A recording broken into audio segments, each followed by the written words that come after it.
5 दोस्त, स्कूल के जमाने से खुद को शार्क ग्रुप कहने वाले सोबती, हिमांशु, अंकुर, ऋषि और कोहली बाइक पे सुंदरबन घूमने निकले। कहते हैं कि दोस्त साथ हो तो रास्ते कितने लंबे हैं पता नहीं चलता। 5 दोस्त बड़ी स्पीड में बाइक चलाए चले जा रहे थे कि तभी एक आवाज हुई। सोबती की बाइक का टायर पंचर हो गया था। बाकी सब आगे निकल गए।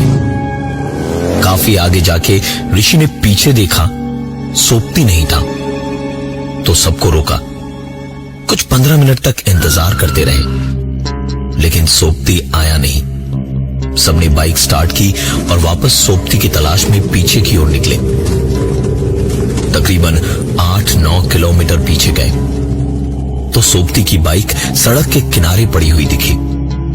टायर पंचर था और सोबती आसपास कहीं नहीं था।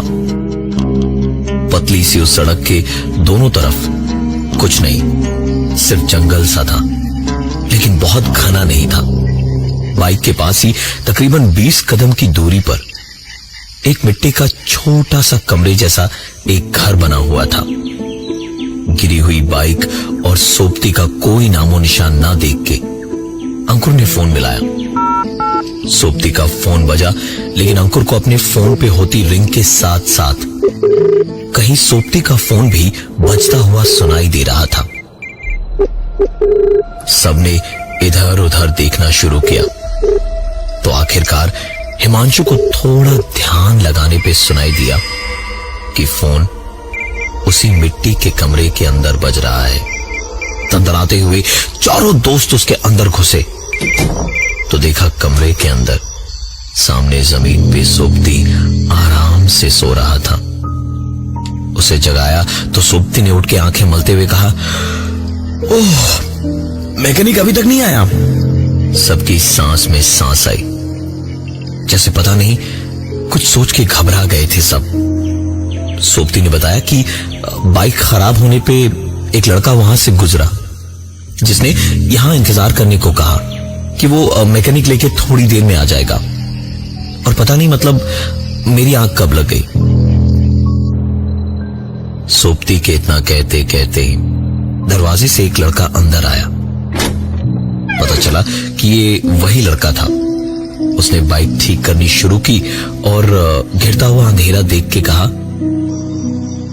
दादा आप लोग जल्दी निकल जाओ, अंधेरा हो गया है, उसके बाद कोई फेरी नहीं मिलेगी आपको। बात भी सही थी उसकी। सुंदरबन में अंधेरा घिरने के बाद ऐसे फेरी वगैरह पे जाना मना है, लेकिन जब 5 दोस्त साथ में हो तो फिर क्या टेंशन। हंस के उड़ा दी उन्होंने उसकी बात और बाइक ठीक होने पे 5 वापस निकल पड़े आगे। अंधेरा घेर चुका था, फेरीज सचमुच जा चुकी थी और कुछ जो वहां थी जाने को तैयार नहीं थी। सबने साफ साफ मना कर दिया जाने से। 5 ने सोचा कि वहीं कैंप किया जाए रात को कि तभी एक आवाज आई, ये सुंदरबन है बाबू लोग, यहाँ सब मिलेगा। चलो मैं छोड़ देता हूँ, बिल्कुल सही जगह लेके पहुंचूंगा। आप वही है ना, वही पिछली बार जो आए थे, हिमांशु, कोहली, ऐसा ही कुछ नाम था ना आपका। नजर घुमा के देखा तो पेड़ के नीचे एक आदमी बैठा बोल रहा था। बीड़ी का धुआं छटा तो उसका चेहरा दिखा, गाल धसे हुए, आंखें भी धसी हुई और चेहरे पर मुस्कुराहट। उसने पैसे थोड़े ज्यादा मांगे और बताया कि दूसरे रास्ते से ले जाएगा। उन्होंने उसके साथ उस जगह से निकल जाना ही बेहतर समझा। बोट पे नीचे बाइक रख के 5 बोट के ऊपर चढ़ गए। अंकुर बाइक के सामने बैठा हुआ था। कुछ देर में बोट वाले का हेल्पर वहां आया और अंकुर को देख के पूछा, आप यहां क्या कर रहे हैं? अंकुर कुछ बोलने को उठा और उस तरफ पलटा तो देखा वहां कोई नहीं था। अंकुर से उस आदमी ने फिर पूछा, आप यहां क्या कर रहे हैं? इस बार आवाज उसके ठीक पीछे से आ रही थी।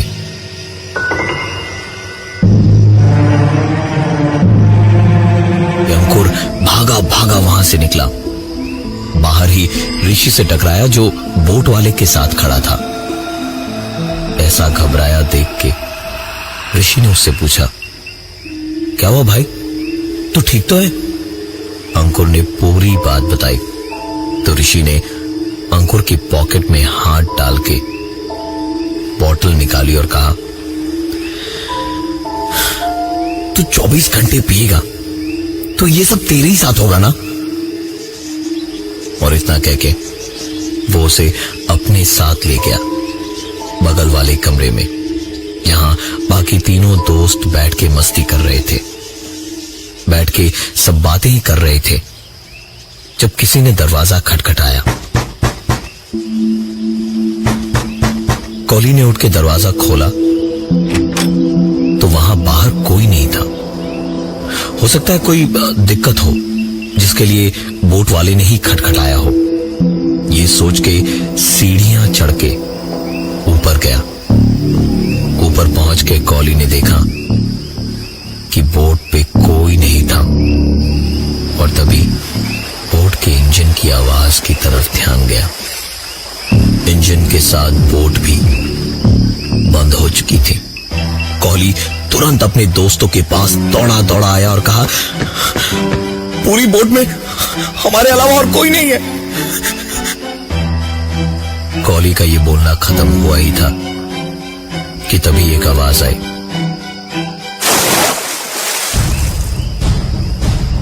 कॉली भाग के उस आवाज की तरफ पहुंचा तो देखा बोट वाला आदमी बाथरूम से हाथ पहुंचता हुआ बाहर आ रहा था।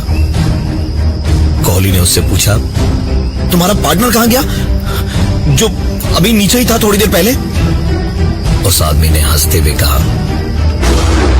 पार्टनर? साहब मेरा कोई पार्टनर नहीं है, मैं अकेला ही हूं। ये बोट मेरी है। अब आप लोग आराम से बैठिए, मैं देख के आता हूं क्या गड़बड़ है। कॉली वापस कमरे के अंदर गया और दरवाजे को बंद करके सारे दोस्त मस्ती मजाक कर ही रहे थे कि तभी दरवाजे पर नॉक हुई। दरवाजा खोल के देखा तो वही पार्टनर या हेल्पर जिसके वजूद को अभी कुछ देर पहले उस आदमी ने नकार दिया था, सामने खड़ा मुस्कुरा रहा था और उसने कहा, मशीन में फॉल्ट है, ठीक होने में थोड़ा वक्त लगेगा। पांचों एक साथ बोले कि तुम्हारा मालिक कहां है? उस आदमी ने हंसते हुए कहा, अरे साहिब क्यों गरीब का मजाक उड़ा रहे हैं? बड़ी मुश्किल से पाई इकट्ठा करके बोट खरीदी है। ज्यादा पैसे होते तो इस बोट पे मैं अकेला क्यों होता, और भी लोग होते ना। उसकी बातें सुन के सबको बेहद गुस्सा आया। उन्होंने उसको पकड़ा और खींच के ऊपर ले गए। जाके देखा कहीं पर कोई नहीं है, सिर्फ यही 6 लोग हैं और इस बोट पर कोई नहीं है। सब कुछ देखने के बाद उस आदमी ने कहा, आप सबने बहुत पी ली है, आराम कीजिए, मैं बोट संभालता हूं।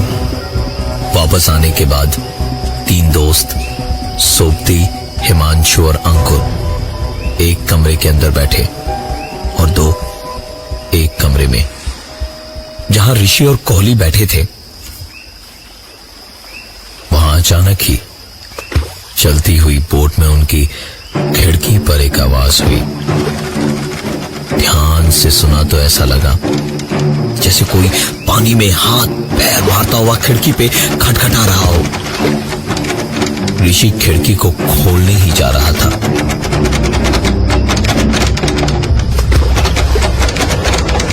कि कोहली ने हाथ बढ़ा के उसे रोका और कहा, मत जा वहां। दोनों चुपचाप बैठे ही थे कि जब फिर से एक बार इंजन स्टार्ट होने की आवाज आई। इंजन के स्टार्ट होते ही बोट फिर एक बार चल पड़ी। बोट जैसे जैसे आगे बढ़ी, खिड़की से पांचों दोस्तों ने बाहर देखा। सामने जेटी पे खड़ा था वो आदमी जिसे ये दोस्त अभी तक इस बोट का मालिक समझ रहे थे। वो हाथ फहराता हुआ वहीं से कह रहा था, जाओ जाओ, आराम से जाओ, एकदम सही जगह पहुंच जाओगे तुम लोग।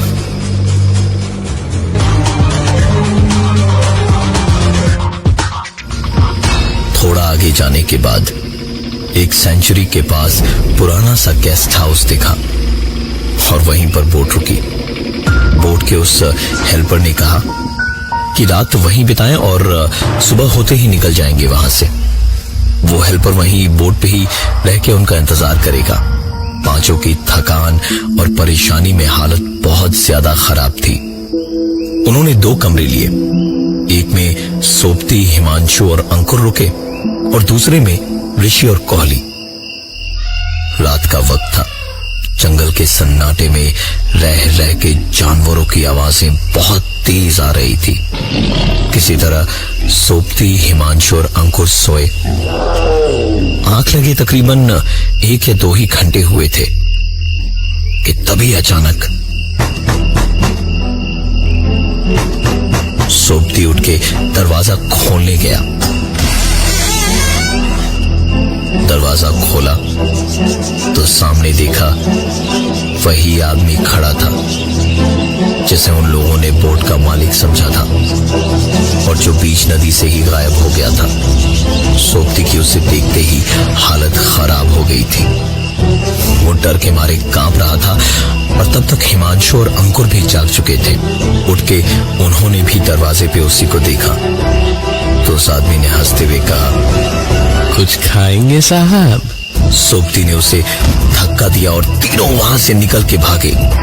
सामने देखा तो ऋषि और कोहली उन तीनों का नाम पुकारते हुए चिल्लाए जा रहे थे और जेटी के किनारे बोट की ओर भागते हुए उन्हीं के लिए खड़े थे। तीनों को आता देख वो दोनों आगे आगे भागे और बोट पे चढ़ गए। सोपती, हिमांशु और अंकुर भी पीछे आए और बोट पर चढ़ गए। बोट का इंजन ऑन किया तो बोट आगे की ओर बढ़ने लगी। तीनों ने राहत की सांस ली और पलट के वापस देखा तो उनको जो कुछ भी दिखा उस पर यकीन करना मुश्किल था। ऋषि, कोहली और वो आदमी जिसे वो बोट का मालिक समझ रहे थे, तीनों आदमी जेटी के कोने पे खड़े होके हाथ हिलाकर अलविदा कह रहे थे। तीनों तुरंत इंजन रूम की ओर भागे, बोट वाले को बोट रोकने के लिए कहने को, लेकिन पहुंच के देखा तो वहां कोई नहीं था। तीनों वापस बोट के ऊपर आए, लेकिन वहां भी कोई नहीं था। इतने में सोपती ने कहा, अब तुम लोग यहीं रुको, मैं बोट रोकने की कोशिश करता हूं। और वो इतना कह के इंजन रूम में चला गया। इंजन रूम में 50 बटन, कुछ लेवर देख के सोपती को कुछ समझ नहीं आ रहा था। तभी बाहर से उसे कुछ जोर की आवाजें सुनाई दी।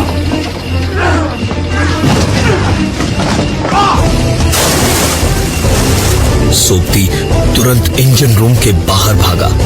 वहां पहुंच के देखा हिमांशु और अंकुर भी अब इस बोट पर नहीं थे। इस बोट पे इस वक्त कोई था तो वो था सिर्फ सोपती और बिल्कुल अकेला। अपनी किस्मत को कोस रहा था कि कौन सी मनहूस घड़ी में यहां दोबारा आने का प्लान बनाया था उसने।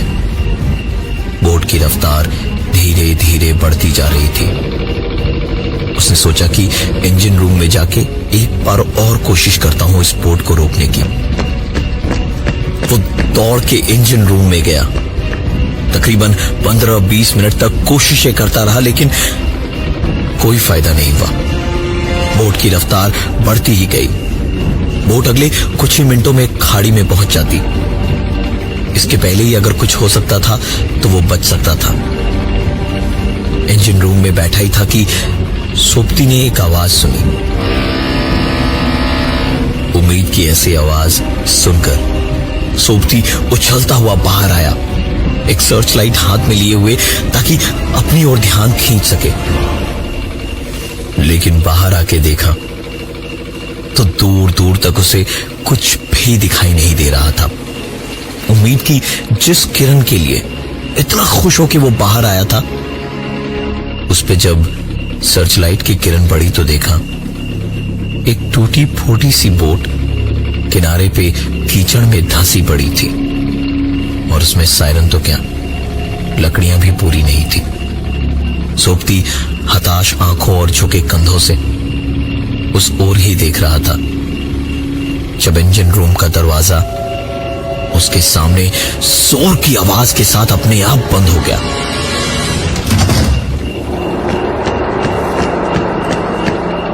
सोबती तुरंत भागा और जोर जोर से दरवाजे पर मारने लगा।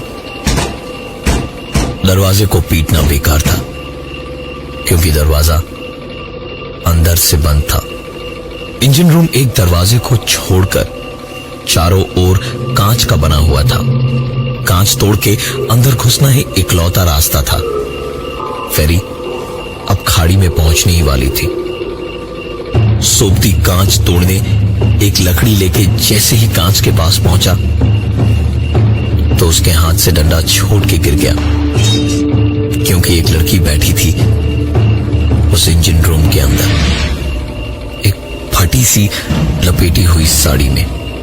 उसके कपड़े फटे हुए थे, बुरी तरह पीटा हुआ था, और उसकी हालत बिल्कुल ही खराब थी।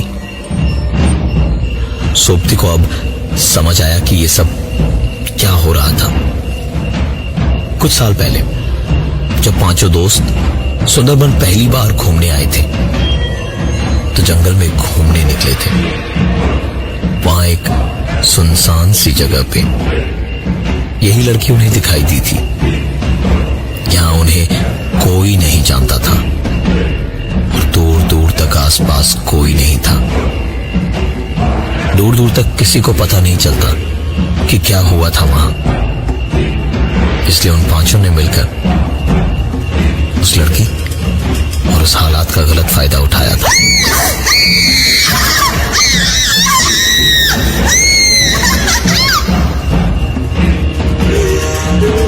ये बोट उसी के दो भाइयों की थी जिन्होंने दुनिया से तंग आके और उनके तानों से तंग आकर सुसाइड कर लिया था। उस लड़की ने कांच के पीछे से कुछ कहा जो सोबती को बाहर खड़े होके भी ऐसा सुनाई दिया जैसे सीधे उसके कानों में किसी ने कहा हो, तुम्हारे दोस्त और मेरे भाई सब आ रहे हैं। मुझ पे सबसे पहली नजर तुम्हारी ही पड़ी थी ना? हाँ, तुम्हारी ही वजह से सब हुआ था ना? हाँ?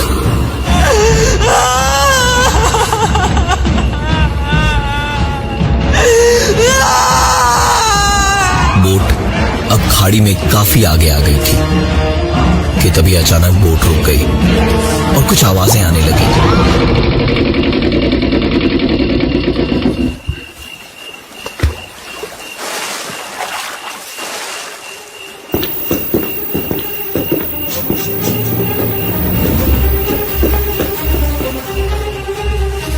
उस लड़की ने फिर से कहा, वो आ गए, अब हम साथ साथ रहेंगे।